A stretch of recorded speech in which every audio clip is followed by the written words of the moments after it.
So, but what I wanted to do today is get back into Marx and Engels, kind of cover some of the basics of their theory, get us through most of part 2, just hitting the most important parts. It starts out, the manifesto, as you know, starts out with this rather threatening language that a specter is haunting Europe.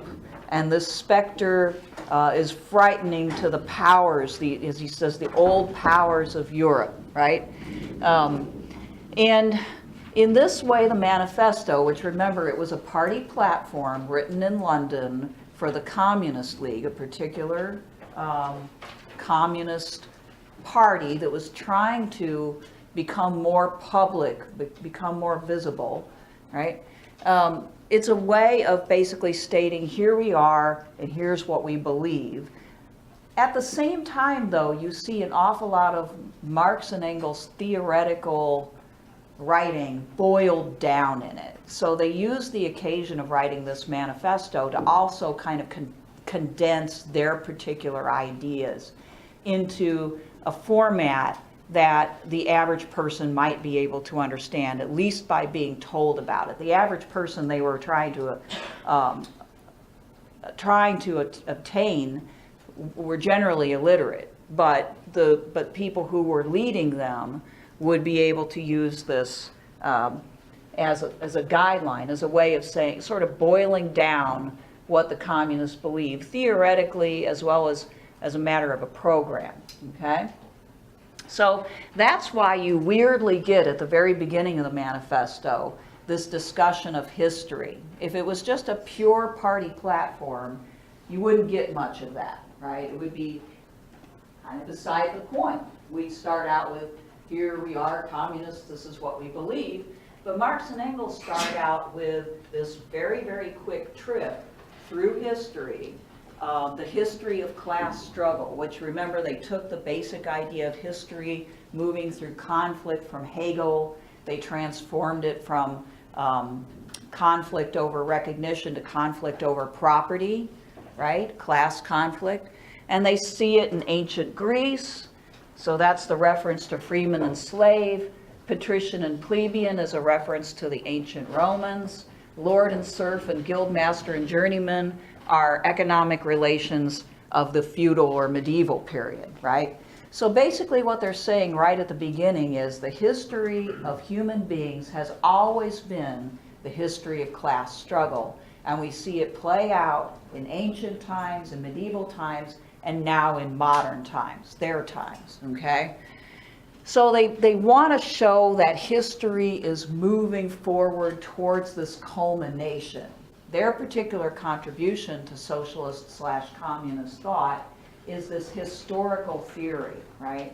That we're moving inevitably to the communist revolution. And so all of history is meaningful in that way as a precursor building up to that, okay?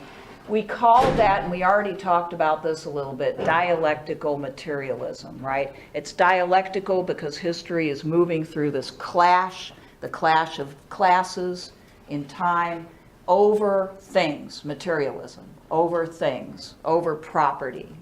And who actually wields the power goes along with who has the property, okay?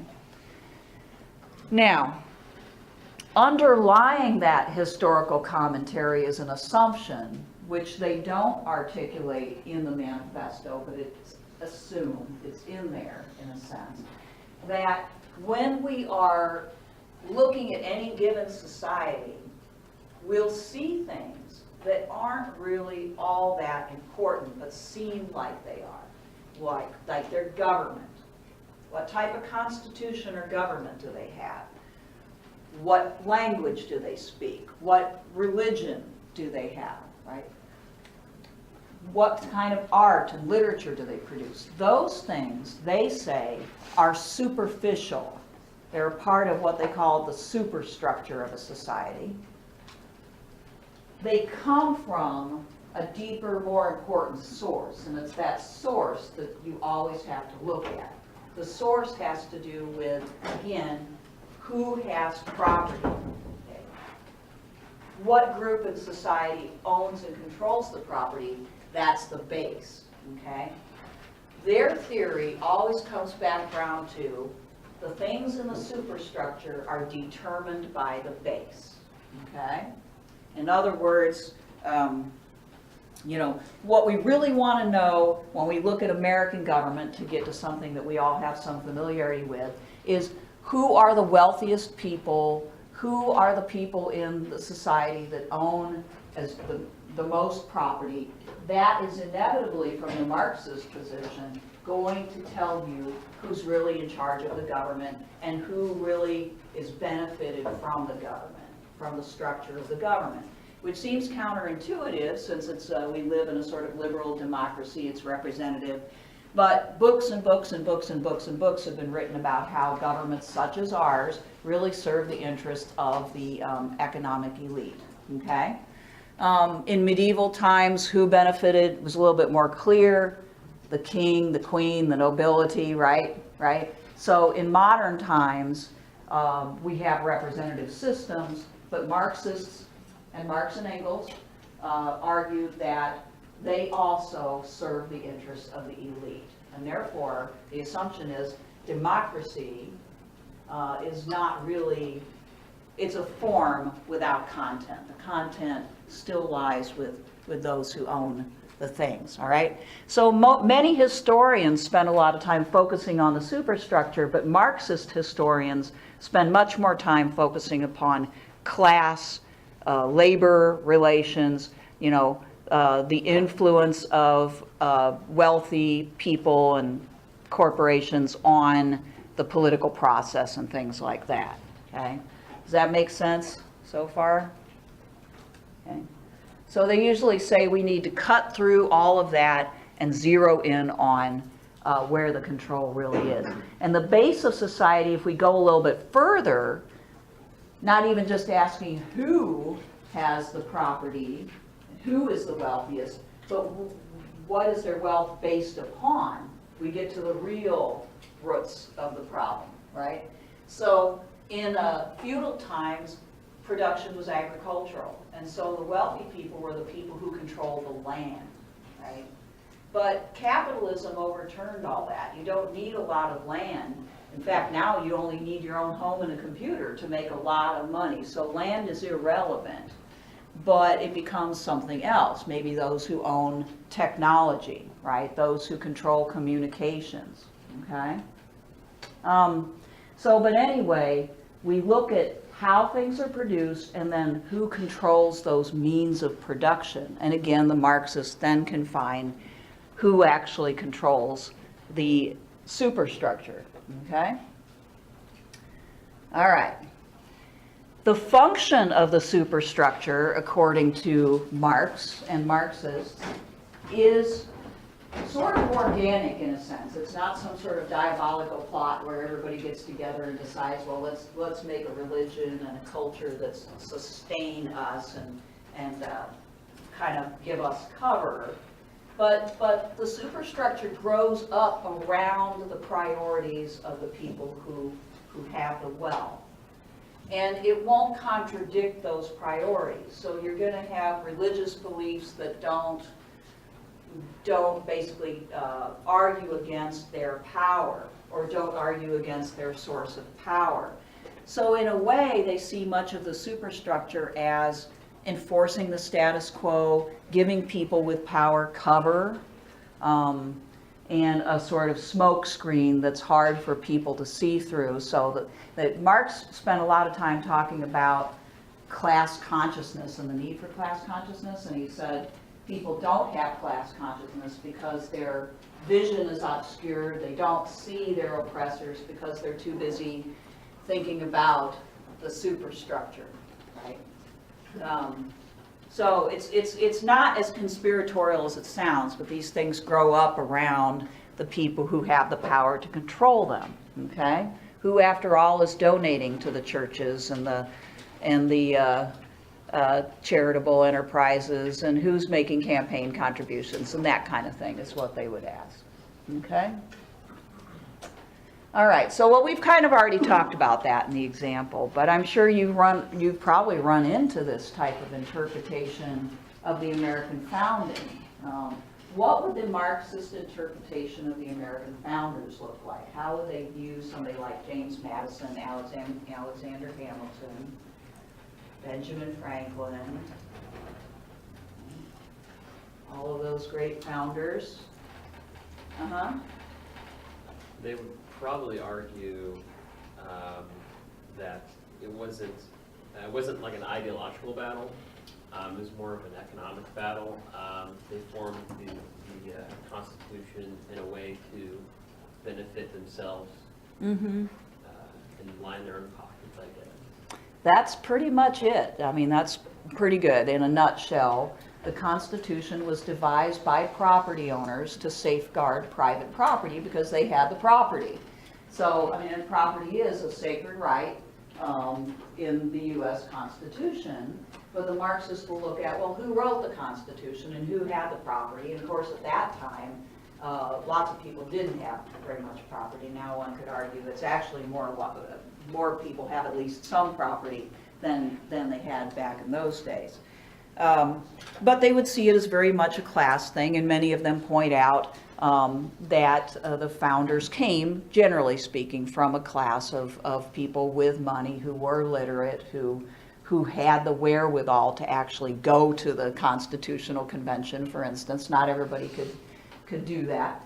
So the outcome, of course, was something that would not threaten their property and their power and their freedom. So yeah, that's how they would look at it. And we have, Dr. Franke and I did an article a while back on U.S. government textbooks and sort of breaking them down into different approaches. And about a third of the U.S. government textbooks written take the Marxist approach, sort of updated.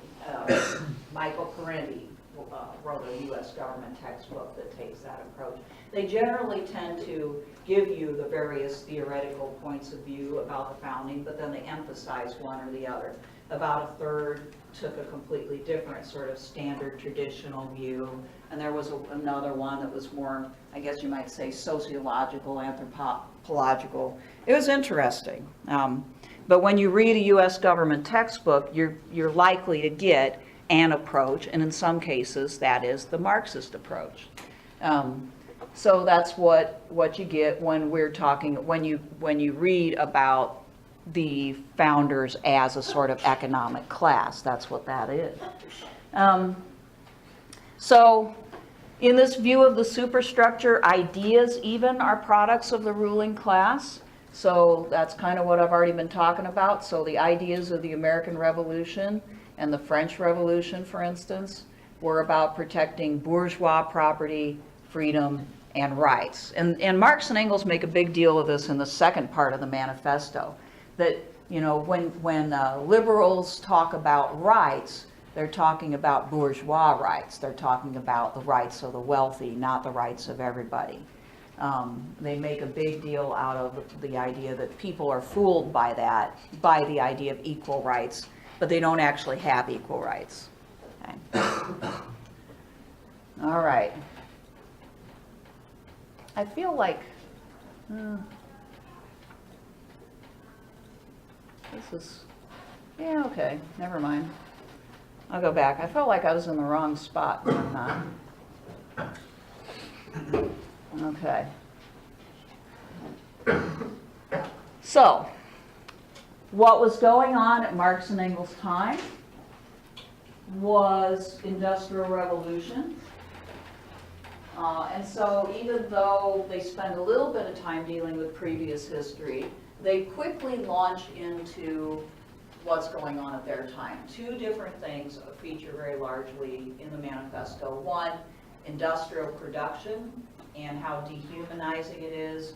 And two, how governments are liberalizing, but that the liberalization, making things seeming to be more free, more spreading rights more widely, were kind of a sham, okay?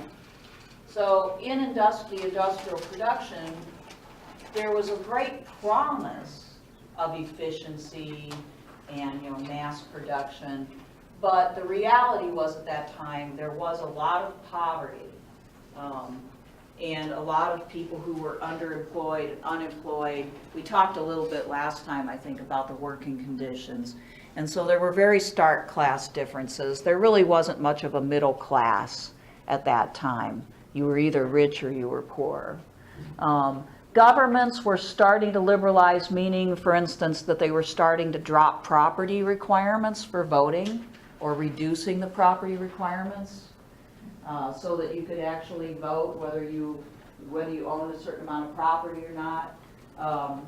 They were doing those kinds of things gradually, right?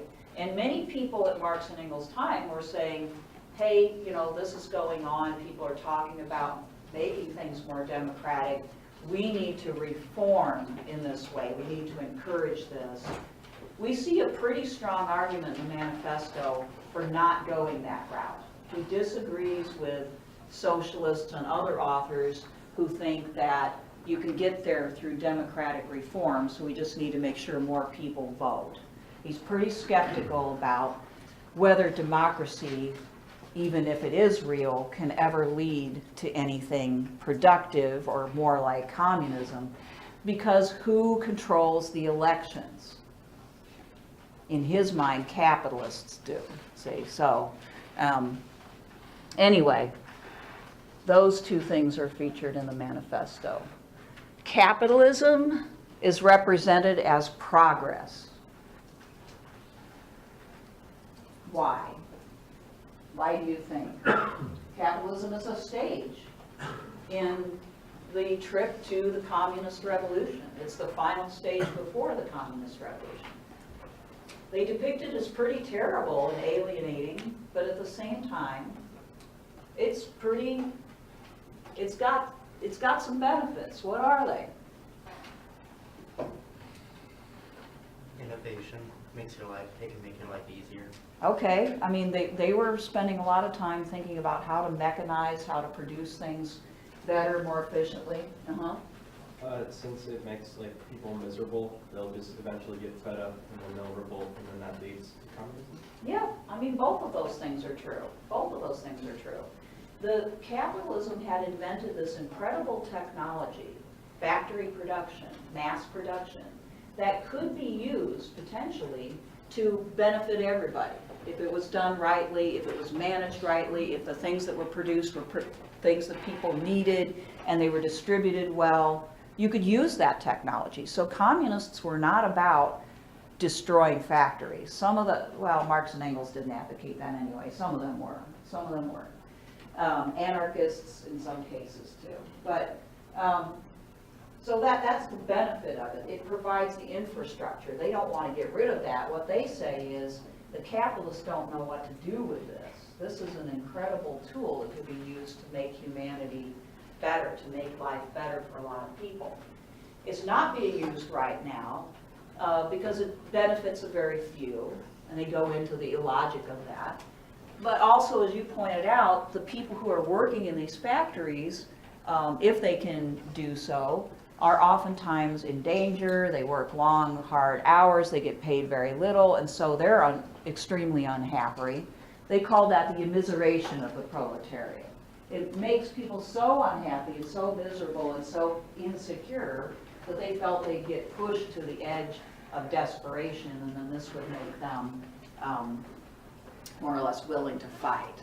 Remember, Machiavelli says that you don't want to push people to the point of hatred, because when they hate you, when they hate the government, then they lose their fear and then they revolt.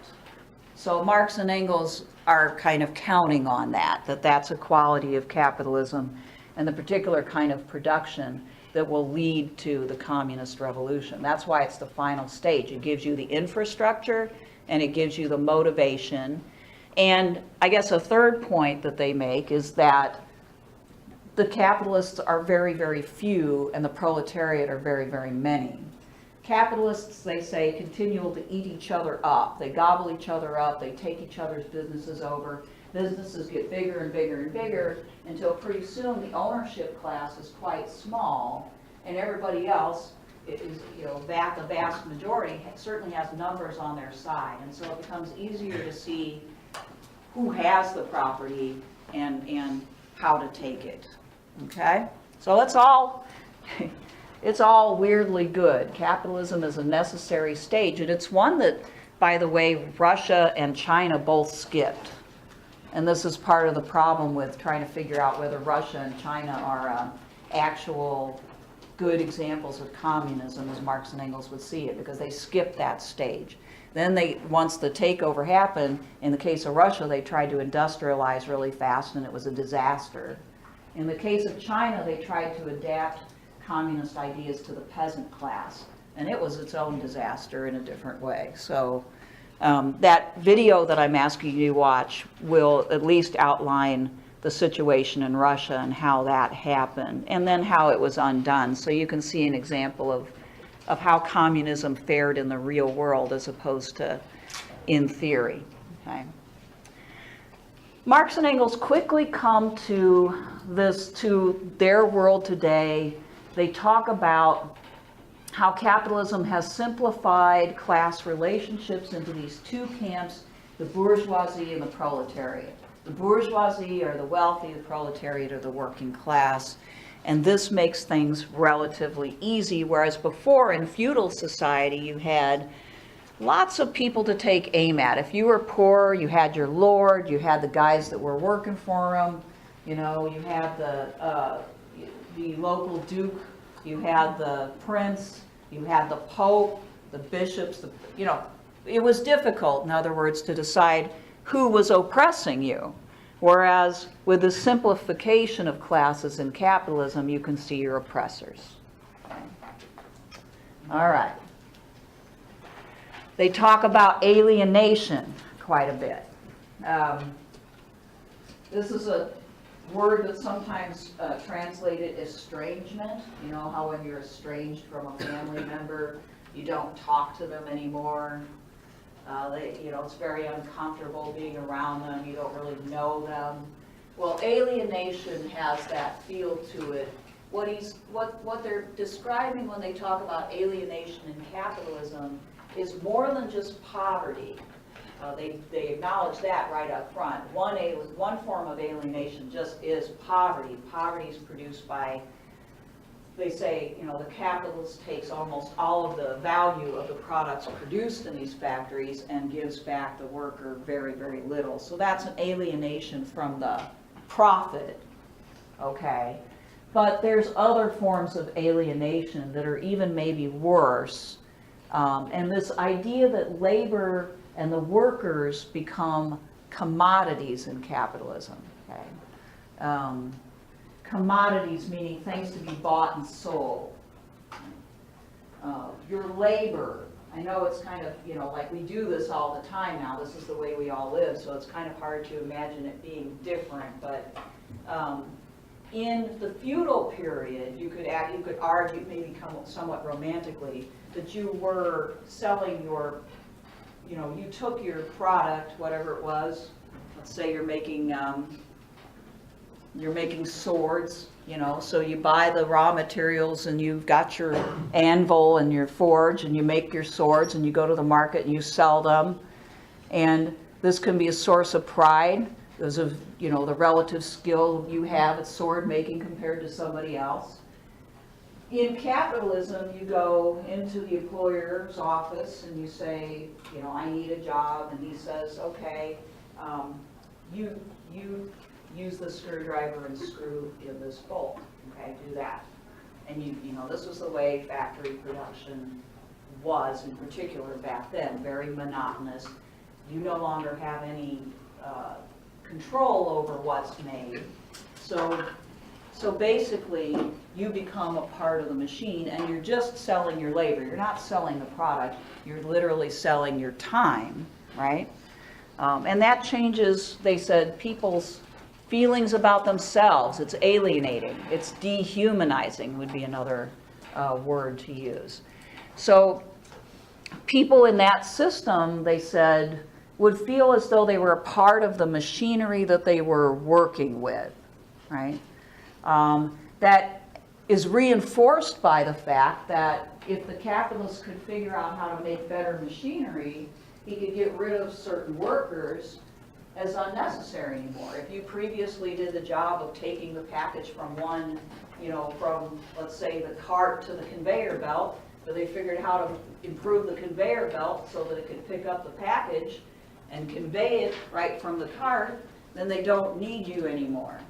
And so constantly capitalism is innovating to try to make things more efficient, which is good on one end, but bad on the other. It always means displacement of workers who've been doing one thing and now that thing is not needed. And now they have to figure out, now what are they going to do? They have to go find another job.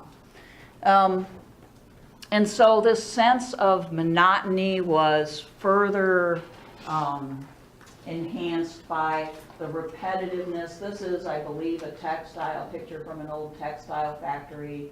The repetitiveness of the work that they were doing. All right. Alienation from themselves, in a way we've talked about that, but basically the factory worker cannot look at the finished product and see himself. Marx and Engels were big on the idea that you couldn't really fully experience yourself as a human being, as your so-called species being, as a human being, unless you could contemplate what makes you most human, and they argued that that was that we were creative creatures. We could create something that no one else had, that maybe no one else had thought of, and that if we could see what we created, that made us different from the animal kingdom, right? They said the animal produces what it needs to survive according to its instinct. Human beings create according to their own mind, right, freely.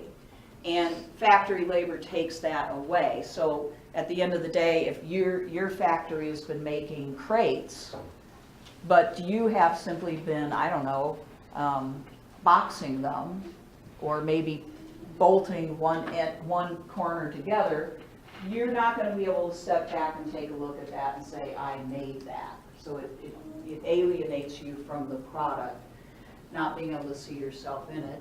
Of course, from the profits, I've already mentioned that. Here's another dimension, though, alienation from your fellow workers.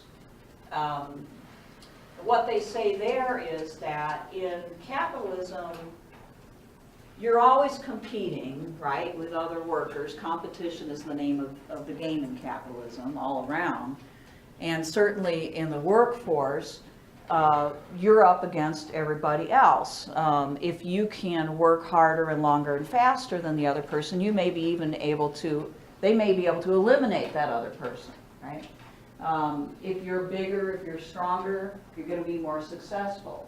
And you're always going to be thinking of your fellow workers as a potential threat to your own position, right? So which makes it difficult for you to also see them as, I guess, co-workers or co-creators of any kind. All right, so yeah, there's some truth to that. I don't know if there's any way around that. In communism, the idea would be that we'd still have these factories. This is the part I've always had a hard time with. We'd still have these factories, but the workers would be able to work collaboratively with each other to come up with what was made, how it was made, how to produce it, and how to distribute it, and so on. And would be able to change up what they did without the fear that they would be eliminated or that their competition would eliminate them somehow. But I think factory work may be inherently somewhat monotonous. All right. So far you're with me? That was the personal alienation that people feel. This sort of pain that builds up because of this dehumanization. And then we also have the alienation that happens at a step up in the business world itself, right? That there's always an incentive to eliminate the competition by either outproducing it and therefore just destroying its customer base, or even better, buying it and turning it into your business. And so they saw that as time went by, this would happen, and that there would be bigger and fewer enterprises. What actually happened for at least quite a while in capitalism was, and I think that you can see this, niche businesses and middle-sized businesses continued to exist alongside large-scale business, because not all needs can be met by major large business. That may be about to come to an end if Amazon gets drones that can deliver straight to your home and what do we call that? 3D print your stuff. But as of now, that didn't quite happen. Although one could argue that it has somewhat, right? That we have far larger enterprises in some of the corporations that we have than they would have ever even been able to imagine. Okay, so as a result of the alienation, the competition, and what happens is they predicted crises of overproduction. That means that those bigger businesses that have eliminated the smaller ones make more things than the populace can buy, because the way that they've gotten to the top is by being extremely efficient and eliminating as much labor as possible. But then where do your customers come from? Okay, so they saw it as kind of capitalism as kind of inherently illogical, because it encouraged business owners to get rid of as many workers as they could and be as efficient as possible, but they needed to have customers at the same time. So Marx and Engels predicted that capitalism would have these crises of overproduction and underconsumption, which we might call recessions and depressions, right, where people can't afford to buy anything and more businesses go under, and that this would continue until you had this huge class of people who were in no way able to provide for themselves, and where there were very few businesses left. And it was a kind of bleak, prediction of capitalism. They did not see the potential for the diversification and growth of capitalism. But I guess the judgment is still out on it, I suppose. They expected the communist revolution to happen in their lifetime, obviously. So that didn't happen. Not like they thought it would anyway. All right, so all of this would cause what they call class consciousness. This is that moment of realization, which is really psychologically a big deal for them. That moment of realization that takes a person from being a, let's say, Jew or Christian or Italian or Frenchman or male or female even, and become first a member of the working class. In other words, in your mind, all those other forms of identity, race, nation, religion, culture, language, all those various forms of identity would be sort of ripped away, and people would realize that their most fundamental form of identity, the thing that was impacting them the most, was their economic class. And once they realized that, what would happen would be they'd stop feeling divided by those things, right? So they'd see across nation, race, ethnicity, religion, and they would see fellow proletarians. And then you'd have the makings for an uprising. Marx and Engels thought that those things were false dividers, right? That kept people from seeing where their oppression really was coming from, right? At that point, with class consciousness, you get the anger and the capability to organize and on the part of the people, and to zero in on the property of the wealthy. The first step in the communist revolution is taking that property. Okay? So this is what they predicted would happen, that they would seize the means of production, not destroy it, but take it over, and that they would do so in a quasi-political way. Marx and Engels were not anarchists. They didn't think that the factory workers would just figure it out on their own, working kind of cooperatively with each other. They did think that there would have to be this thing called the dictatorship of the proletariat, which was basically a communist government that would take over and control the means of production and use it for the benefit of everybody.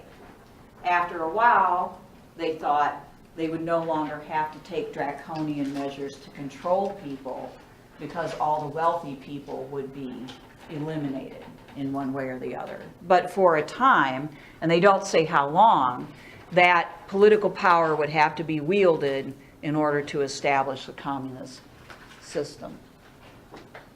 Okay, now we've already talked about that. All right. Now, any questions before I move further into alienation? That might not be the right one. Back up. Part of it is, let me get to the part I need to start with. Yeah, so here's about where I should start up. Yeah, because I wanted to point out there's a word you guys probably have heard, but you didn't know where it came from. Yeah. Would they take like every single factory? Like for example, if there was a factory owner who wasn't exploiting their workers, would they also try and take their factory, or was there not like really any factory owners who were good people? Or were they I don't think that Marx and Engels would have thought that there was any factory owners that should keep their factories. Yeah, I mean, there were socialists, by the way, at the time who were property owners who did want to do things like that, who wanted to kind of recreate, and some of them tried to do so, to recreate the factory system so that, you know, it would benefit people and provide for people. And Marx and Engels addressed that type of socialism in that third part, basically saying it's just halfway. It kind of would create an excuse for the other people to not do anything. It isn't good enough. So while they might acknowledge that their hearts might be in the right place, they would say that it would not be a solution, and therefore you can't have these people still running their factory and owning private property. Yeah, no, I don't think so. That's a good question. Yeah. If the goal is to move away from government entirely, then how's the problem handled? Well, that's a great question too. So Marx and Engels really thought, remember what Thomas More said, that a lot of crime is caused by poverty, right? More didn't go as far as Marx and Engels. He didn't say we'll eliminate crime if we eliminate private property.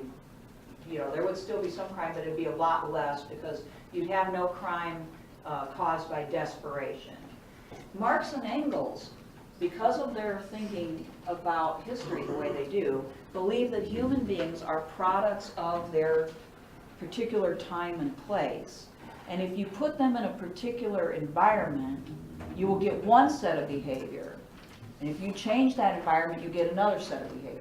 So for most of human history, people have been in an environment where private property is number one and where class divisions exist and make people poor, envious, jealous, you know, competitive, and all of those things that create an incentive for crime.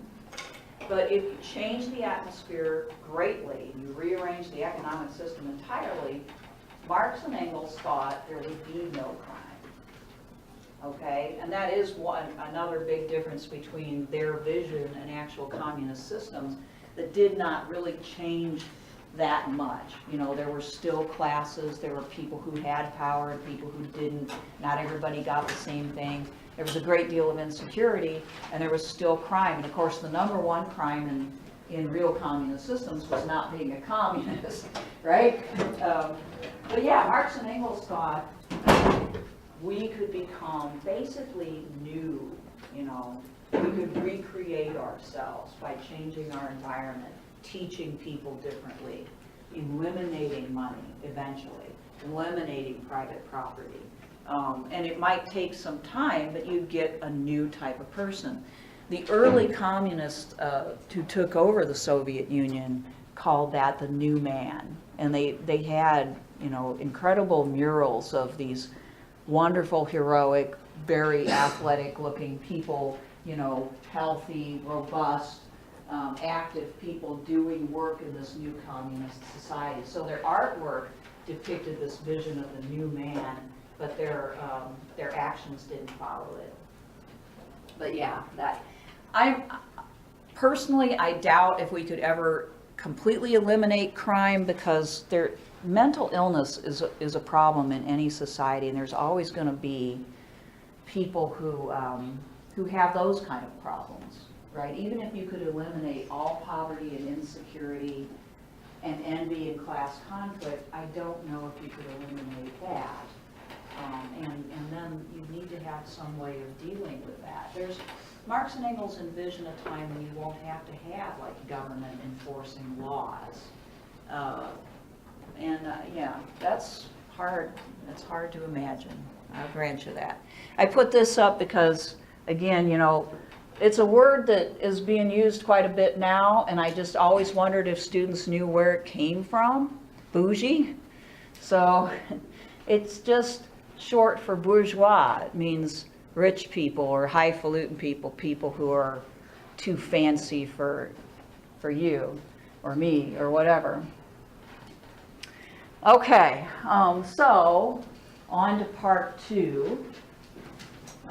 In part 2, we deal a lot with how communism, at least Marx and Engels kind of communism, compares to other popular ideas. In this case, the ideas of classical liberalism. So remember when I said that there were these people who said we should just continue to reform, and we should have more and more people vote so that the government's more representative, and then the working class will eventually get reforms that will benefit them? Marx and Engels just reject reform.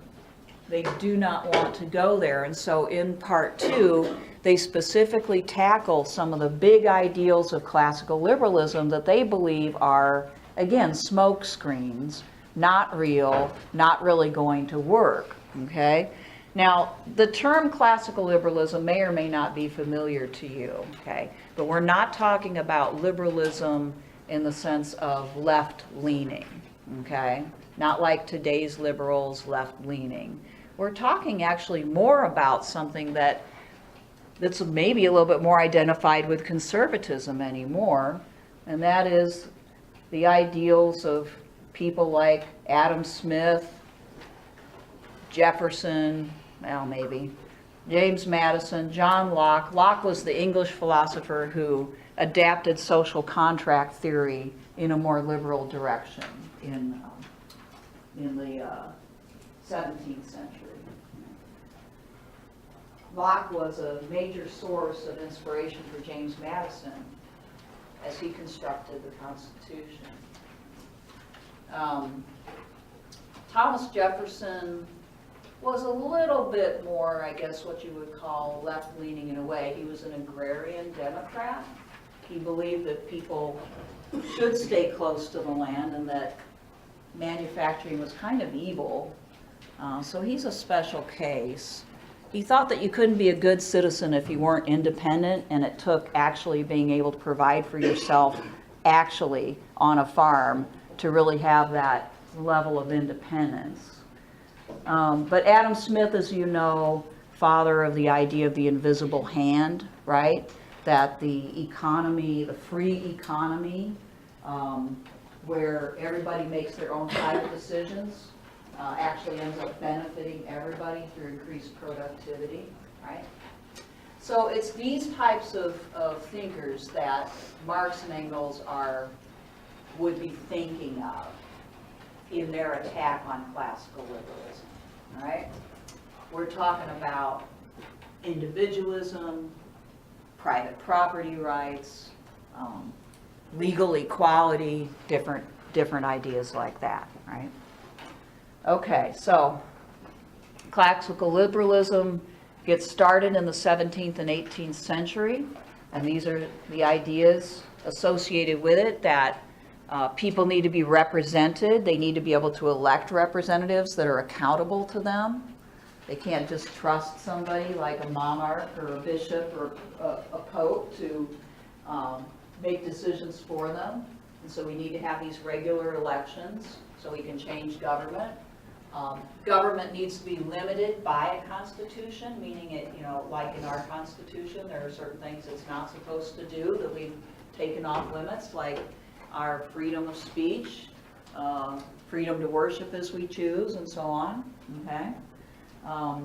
In our case, limited also by the structure of pitting interest against interest, checks and balances, right? Division of powers. The whole idea of natural rights comes from classical liberal thought.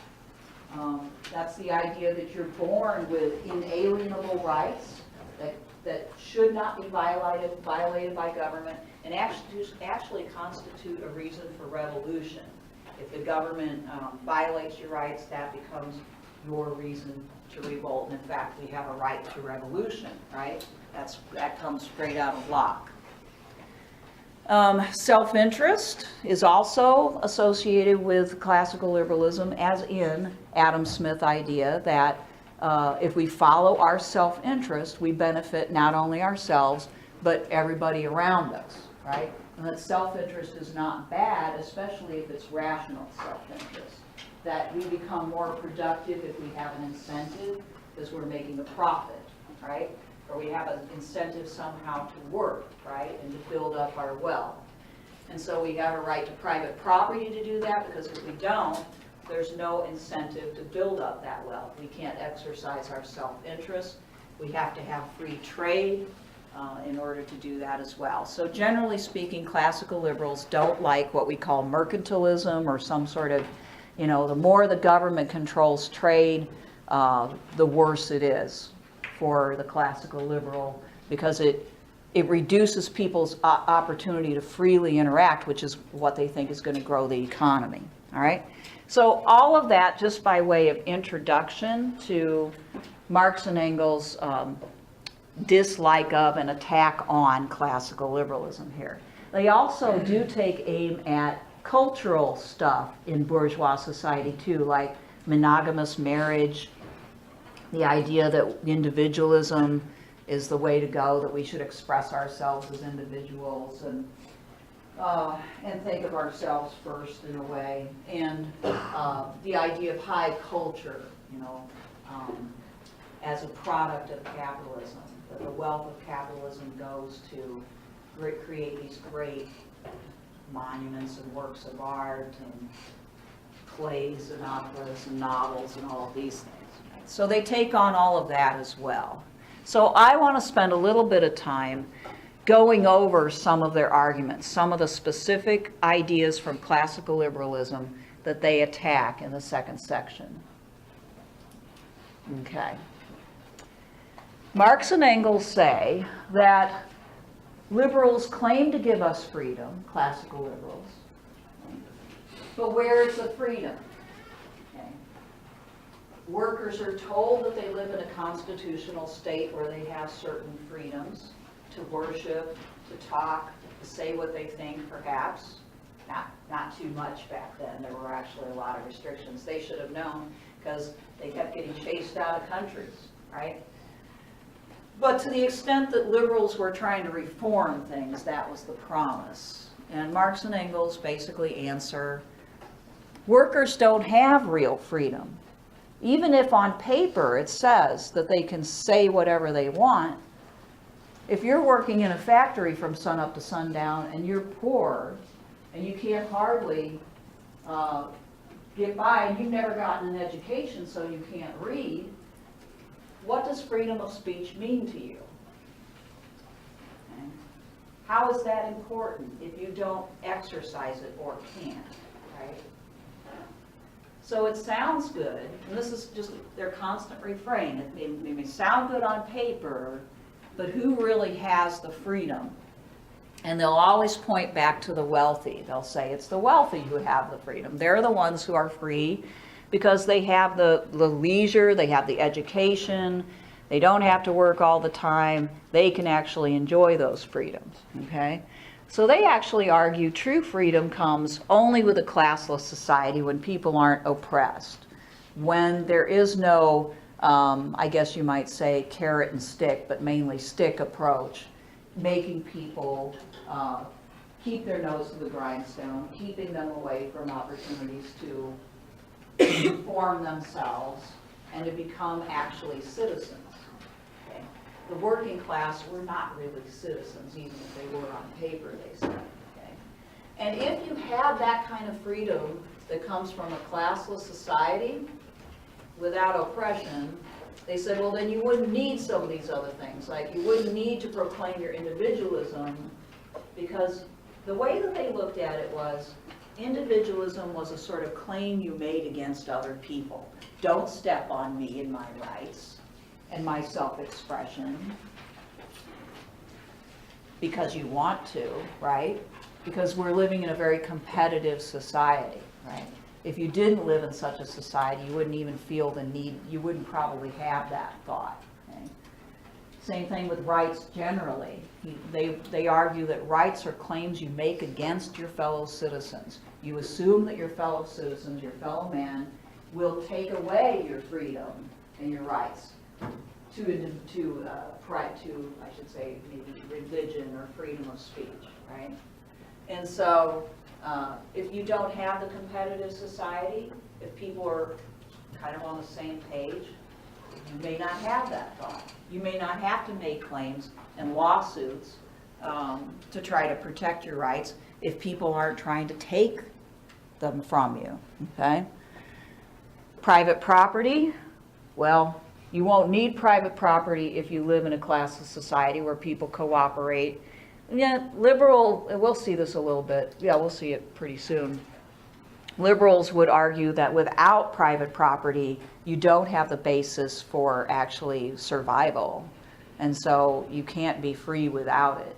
Marx and Engels say the opposite. You know, hardly anybody has private property is what they would say. Okay?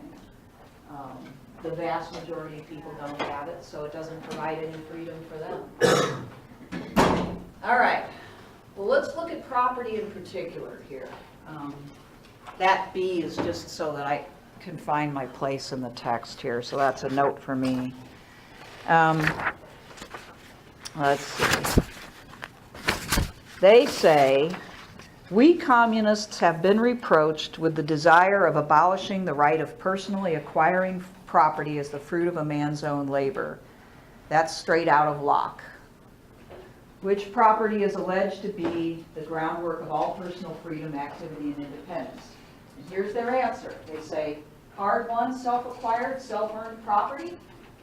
Do you mean the property of the petty artisan or the small peasant, or a form of property that preceded the bourgeois form? There's no need to abolish that. The development of industry has, to a great extent, already destroyed it. Or do you mean the bourgeois private property? But does wage labor create any property for the laborer? Not a bit. It creates capital, right? So, I mean, to boil that down, the wage laborer is getting paid enough to eat and to come back another day, but he's not getting paid enough to save anything, so he doesn't accumulate capital. So he can't eventually have enough savings to maybe create his own business or something like that, all right?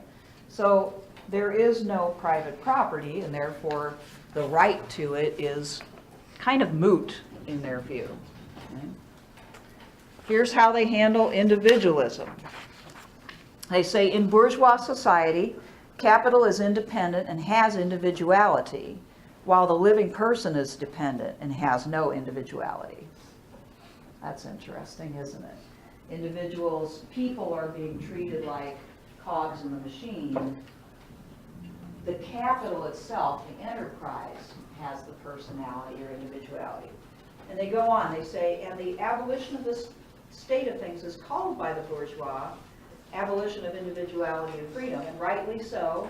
The abolition of bourgeois individuality, bourgeois independence, and bourgeois freedom is undoubtedly aimed at. So again, taking aim at the bourgeois, they enjoy individualism and self-expression. Nobody else does. Okay, Now, here's one where many advocates of capitalism would definitely emphasize, right? Marx and Engels were well aware that capitalists argued that if you gave everybody what they needed and you didn't have the work incentive, that people didn't have to work to eat and to have a roof over their head, they'd all just stop working and you'd have laziness, right? And you'd have the freeloader problem, right? And then pretty soon the whole society would collapse because no one would be contributing. Here's how they answer that. It's not the greatest answer. There is a better answer, but they say the bourgeois society, let's see, this is D. Yeah, oh yeah. It has been objected that upon the abolition of private property, all work will cease and universal laziness will overtake us. According to this, bourgeois society ought long ago to have gone to the dogs through sheer idleness. For those of its members who work acquire nothing, and those who acquire anything do not work. Okay? So the capitalist sits at his desk and doesn't do any labor, but reaps most of the profit. The worker who works all day long gets very little. So he's saying, you know, capitalism seems topsy-turvy on this score. You know, the incentive system doesn't seem to work. But it's not the greatest answer because both parties have an incentive. It's a very palpable incentive. The worker has the incentive of making enough money to survive.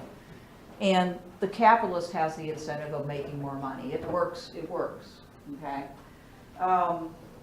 There is a better answer to this, and it has to do with what I mentioned to you back there about the change of human nature.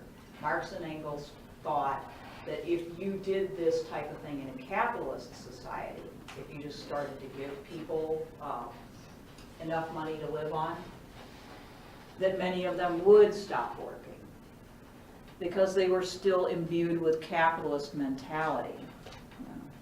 I don't want to work unless I get paid. Well, if I'm going to get paid and not work, I guess I'll do that. Communism is supposed to change the way people think to such an extent, kind of like Thomas More's utopia. People will actually want to do that. They will de-link any sort of personal gain from work, right? And work will become your contribution to your society. And it will actually be something people want to do. So that's the better answer. That's their true answer to that question.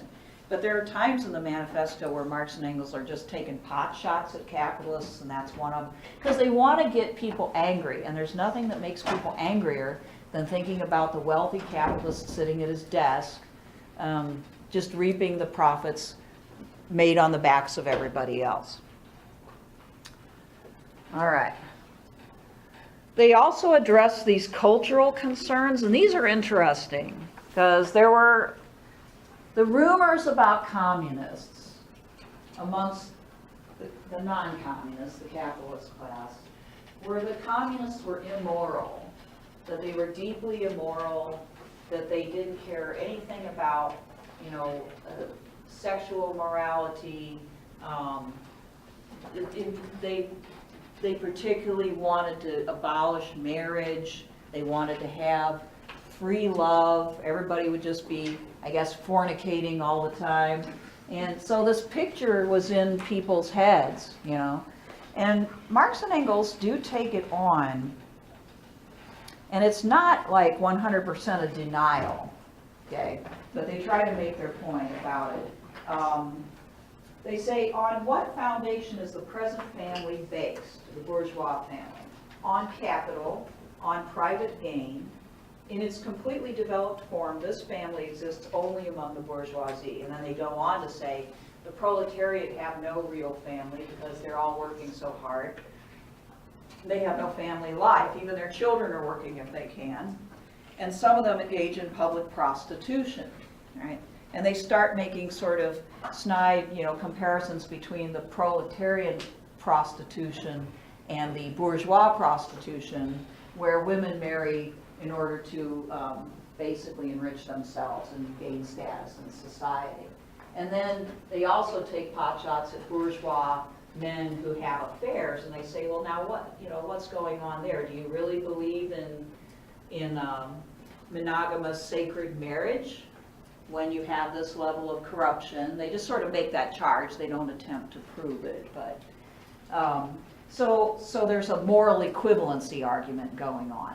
What you say goes on in the proletarian class is actually caused by economic conditions, but what about you who are having affairs and are marrying not for love but for money, and so on and so forth.